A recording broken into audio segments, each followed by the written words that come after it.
let's talk about this lens.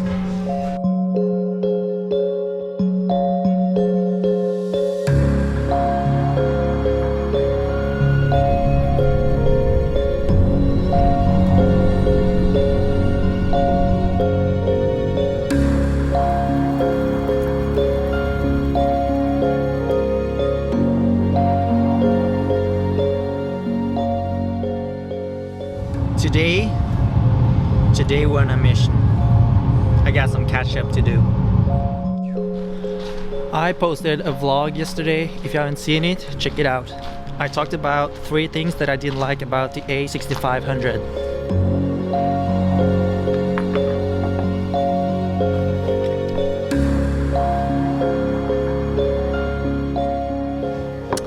If I had to add one more thing that I don't like about the A6500, it's the battery life.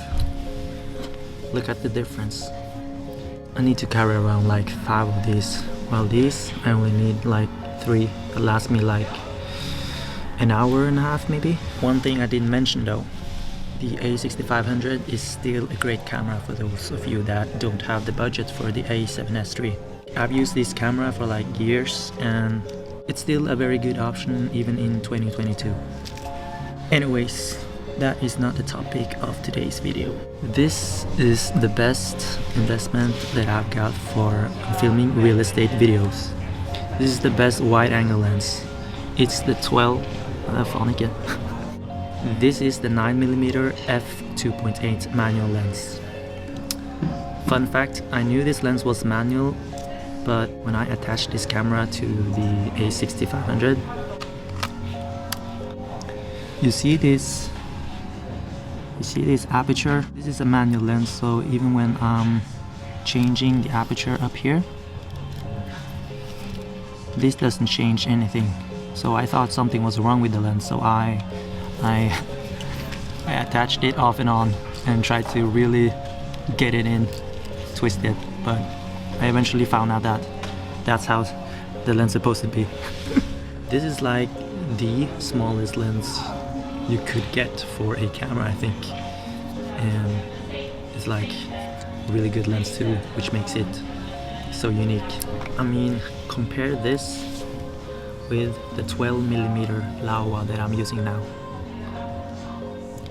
This is definitely heavier and bigger. It takes a toll on your body when you're walking around with this on a gimbal.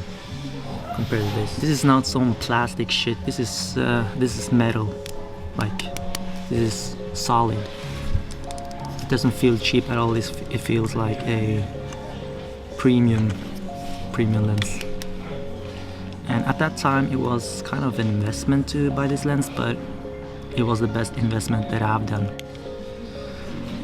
What's so great about this lens also is that it's like a 0D lens, which means that it's a zero distortion lens.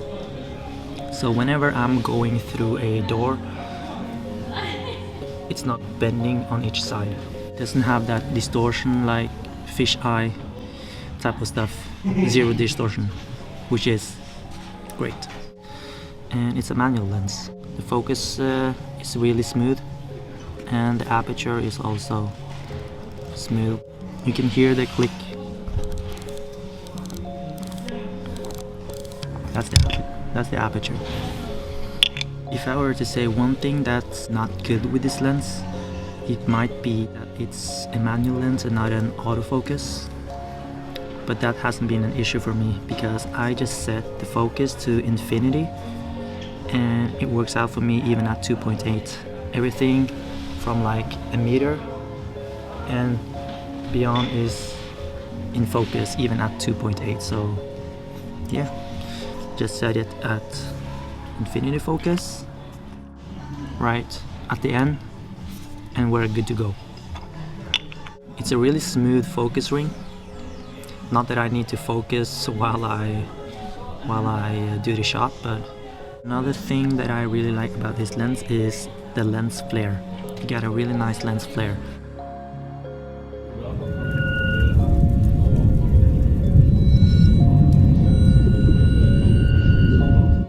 This has been my go-to lens when I'm filming real estate and need a wide shot.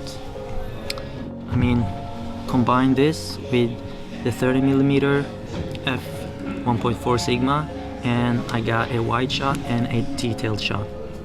Like, those are the two main lenses that I use for real estate. This is a crop lens, so it fits perfect for a camera like the A6500 or 6400, 6000.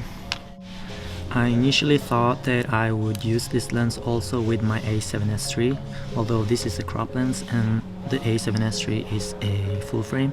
All I need to do then is use clear image zoom, so I'm getting rid of the vignetting.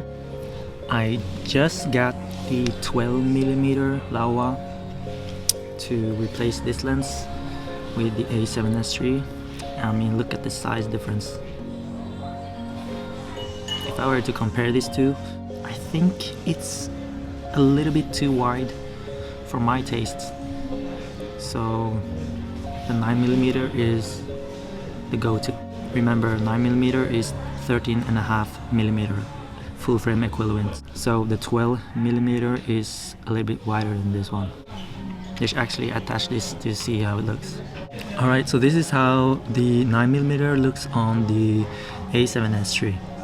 I was planning to use this lens on the A7S III for real estate, and I could do that, but then I need to use the, you see the vignetting? To get rid of that, I need to use clear image zoom, so about 1.5, like this. Alright, so now it zoomed into 1.5, so this is about 13.5mm equivalent. You see how wide it is? And it's a zero distortion, so it's not like bending. I got rid of the vignetting, so I could be using this lens like this, but I thought, fuck it, I just buy the 12mm full frame, still Laowa, still manual lens. Compare the width of this lens with the 12mm. This is the 12mm, just a little bit wider. It should be wider than the 9mm. Anyways, okay, so the conclusion is it's compact, it's lightweight, it's nice, it's 2.8, zero distortion, and yeah, just a unique lens, the best wide lens that I've got for real estate. So if there's one lens that I would recommend for you guys if you do real estate, this is it. Thank you guys for watching, and if you haven't seen yesterday's vlog, I'll link it up here. And yeah, do you guys have any requests? Let me know down in the comments below, and maybe give it a thumbs up, and I'll see you tomorrow.